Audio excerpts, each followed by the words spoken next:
Malayalam film industry in दिनों बहुत ही बुरे दौर से गुजर रहा है। जिस तरह से बॉलीवुड में एक वक्त था कि मी टू अभियान बड़े जोरों से चल पड़ा था, उसी तरह मलयालम फिल्म इंडस्ट्री के भी हालात हो गए।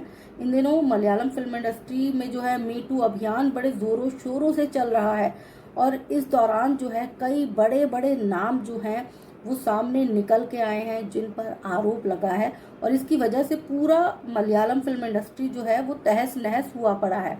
खैर, एक बार फिर साउथ की एक एक्ट्रेस, काफ़ी फेमस एक्ट्रेस है खुशबू सुंदर, आप सभी जानते होंगे। खुशबू सुंदर ने एक ऐसा बयान दिया है जिसके बाद हर कोई चौंक गया है। जी हाँ, खुशबू सुंदर सालों तक यौन शोषण का शिकार होती रही और ये यौन शोषण किसी बाहर वाले ने नहीं किया, ये यौन शोषण किया उनके खुद के पिता ने। जी हाँ, जब ये बात लोगों ने सुनी तो हर कोई हैरान रह गया कि एक पिता कैसे अपनी पुत्री के साथ, बेटी के साथ ये सब कर सकता है। लेकिन खुशबू सुंदर के साथ ये सब चीज़ें होती रही, सालों तक चलती रही। लोगों ने अब सवाल किया, खुशबू सुंदर से पूछा कि इतने सालों तक जब ये चीज़ें चल रही थी तो आप चुप क्यों बैठी रही। जिस पर खुशबू सुंदर ने बताया कि जब ये सब चीज़ें चल रही थी, 8 साल की उम्र, जब वो बहुत छोटी थी, फिल्म इंडस्ट्री का तो नामो निशान नहीं था उनके जीवन में, तब से उनके पिता जो है उनको परेशान कर रहे हैं, यौन शोषण कर रहे हैं उनका।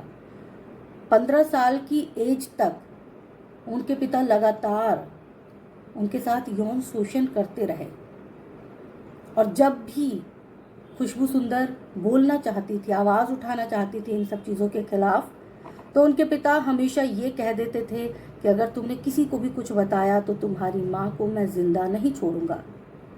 ये सारी चीज़ें सुनने के बाद काफ़ी ज़्यादा खुशबू सुंदर डर गई थी। एज भी कम थी, जाहिर तौर पर कोई भी डर जाएगा, और जब बात परिवार की हो, बात माँ की हो, तो एक बच्ची के मन में ज़रूर ये सब चीज़ें आती हैं कि कहीं मेरी वजह से मेरी माँ को कुछ ना हो जाए। और यही वजह रही कि खुशबू सुंदर भी 7 साल तक ये सारी चीज़ें सहती रही। फिर उन्होंने आवाज़ उठाई और आवाज़ उठाने का नतीजा ये निकला कि उनके पिता ने माँ और भाइयों समेत खुशबू सुंदर को घर से बाहर निकाल दिया और इसके बाद धमकी भी दी कि देखता हूँ तुम्हें कौन काम देता है, क्या कर लोगी, भूखे मरोगी तो वापस मेरे यहाँ पर आओगी।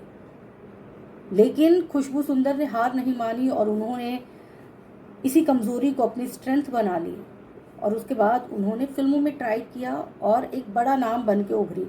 लेकिन जिस तरह से उन्होंने अपने दर्द को बयां किया है वो वाकई में ये दिखाता है कि घर के अंदर भी महिलाएं सुरक्षित नहीं है।